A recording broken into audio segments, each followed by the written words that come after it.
여러분, 우리 언제까지 영어 공부를 그렇게 힘들게 해야만 될까요? 하기 싫어서 맨날 미루고 스트레스 받고. 이 영상을 보고 나시면요, 영어를 정말 편안한 마음으로 쉽고 재밌게 배우실 수 있으실 겁니다. 그 비결이 궁금하지 않으세요? 지금 시작합니다.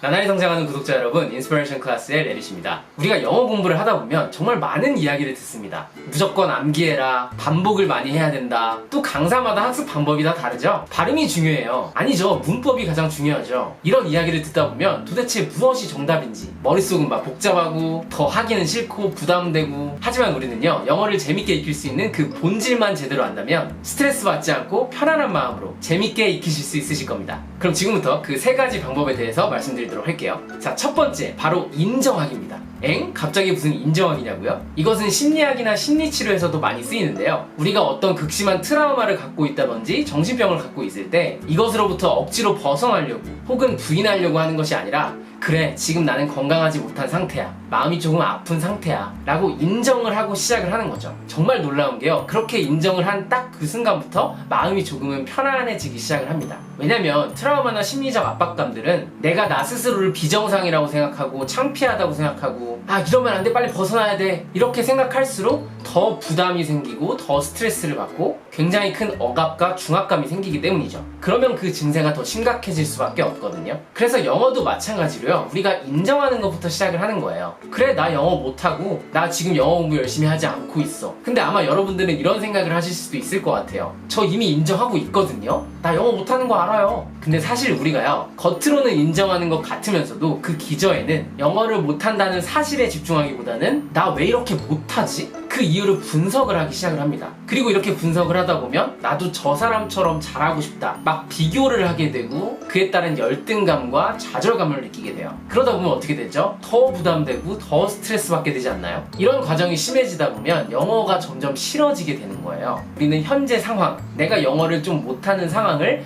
당당하게 인정할 줄 알아야 됩니다. 왜냐면 그 인정을 하는 순간 마음이 조금 편안해지기 시작하면서 좀 더 넓은 시야로 영어 학습에 대해서 생각해 볼 수 있기 때문이죠. 제가 좋아하는 말 중에 이런 말이 있습니다. Not admitting a mistake is a bigger mistake. 실수를 인정하지 않는 게 더 큰 실수다.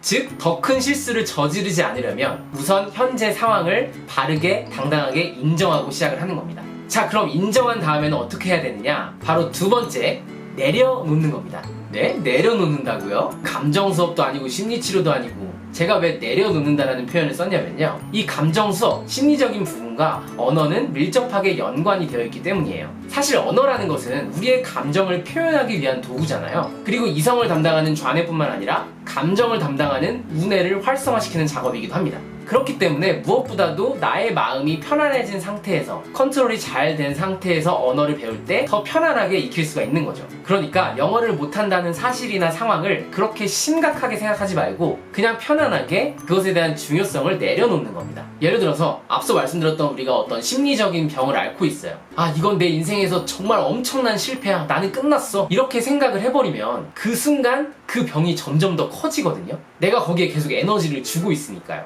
근데 사실은 그렇지 않잖아요. 모든 트라우마나 모든 스트레스, 모든 심리적인 병이 적절한 치료와 또 본인의 마음가짐에 따라서 또 주변 사람들의 도움으로 언제든 나을 수 있고, 지나고 나면 별거 아닌 일이 되어버립니다. 저 같은 경우도 학창시절에 정신과를 간 적이 있었어요. 그리고 상담을 받고 약을 처방을 받았는데, 그때 당시에 저는요, 진짜 세상이 무너지는 줄 알았어요. 다른 사람들은 너무 평범하게 학창시절을 보냈는데 나는 왜 창피하게 이런 병원을 다녀야 되고 이런 약을 먹어야 되지? 근데 약을 먹고 상담을 받고 나니까 마음이 좀 편안해지기 시작을 하면서 내가 이 감정이나 병에 대해서 대수롭지 않게 생각을 하기 시작한 거죠. 아, 뭐 이런 병 생길 수 있고 뭐 누구나 겪을 수 있잖아. 맞아요, 누구나 겪을 수 있고요, 누구나 그런 적이 있습니다.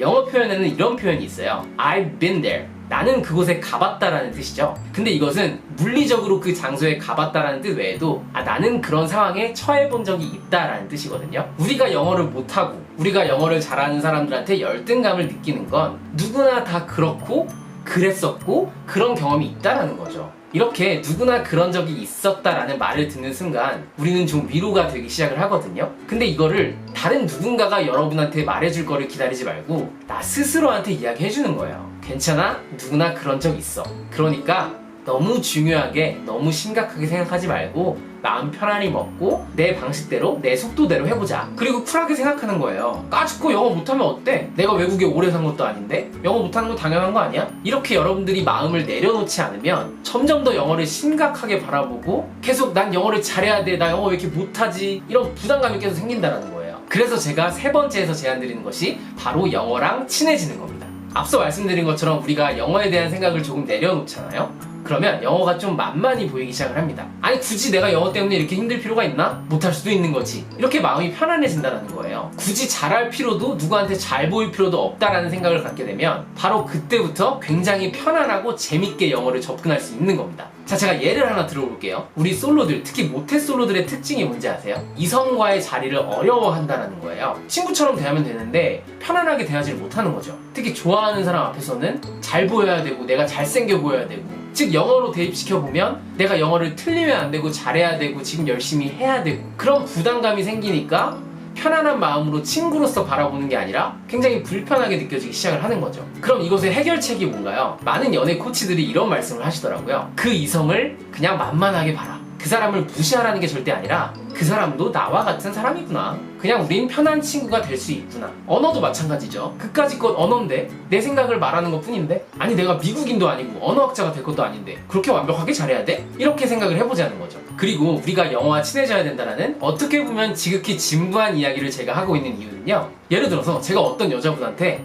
저는요 당신이랑 결혼하고 싶습니다. 근데요 저는 당신이 정말 싫어요. 이렇게 말을 했어요. 그럼 그 여성분이 어떻게 하겠어요? 귓방망이를 그냥 팍 날리겠죠. 아, 맞은 것 같지? 이게 굉장히 말도 안 되는 행동이라고 생각하지만 많은 사람들이 영어한테 그렇게 하고 있다는 거예요. 영어, 나 너 잘하고 싶어. 근데 나 너 싫어. 이거랑 똑같은 거거든요. 세상과 우주의 모든 만물에는요, 물체뿐만 아니라 사람뿐만 아니라 그 모든 것에는 에너지와 감정이 있다라고 하죠. 이 영어라는 것도 감정이 있다라는 거예요. 내가 영어라는 그 존재를 그토록 미워하고 싫어하고 지겨워하고 스트레스 받는데 과연 그 영어가 나를 좋아할까요? 내가 그것을 좋아하고 소중히 다뤄야 그것도 나한테 따라오게 되어 있는 거예요. 오늘 이 영상을 보시고 뭐야 자세한 노하우는 하나도 없잖아 라고 생각을 하실 수도 있는데요, 여러분도 알다시피 영어 학습법, 노하우에 대한 부분들이 이미 많이 공유되어 있어요. 하지만 이 학습법, 노하우보다 훨씬 더 중요한 것은 바로 내가 영어를 왜 해야 되고 영어를 내가 좋아하는 게 맞는 건지, 또 좋아지려면 어떻게 해야 되는 건지, 그런 것들을 스스로한테 질문을 하고 그 의미를 찾아가는 것이 언어를 익히는 것의 본질이라는 거죠. 이 본질이 흐트러지고 제대로 잡혀있지 않으면요, 여러분은 6개월, 1년 이상 영어 공부를 꾸준히 하기가 정말 어려우실 거예요. 그렇기 때문에 내가 영어를 왜 해야 되고 어떻게 하면 재밌게 할 수 있는지 그 이유와 방법들에 대해서 곰곰이 생각을 해보시고요, 그런 과정을 통해서 내가 영어를 좋아하게 되면요 자연스럽게 잘하게 될 겁니다. 영어를 좋아하게 되는 방법과 또 잘하게 되는 방법들은 제 유튜브 영상을 통해서도 배워가실 수 있고요, 그리고 오늘 이야기한 내용들을 정리한 칼럼을 제가 카페에 작성을 해놨으니까요, 밑에 링크 타고 가셔서 동기부여가 안 될 때마다 이 칼럼을 보시면 나도 할 수 있다라는 자신감이 생기실 거고 좀 더 편안한 마음으로 영어를 재밌게 배울 수 있으실 겁니다. 오늘도 끝까지 함께 해주셔서 감사드리고요, 영상이 도움이 되셨다면 구독 버튼, 좋아요 버튼 잊지 마시고 밑에 알림 버튼을 통해서 제 영상을 정기적으로 보실 수 있습니다. 오늘도 너무 수고 많이 하셨고요, 언제나 그렇듯 당신의 성장을 진심으로 응원합니다.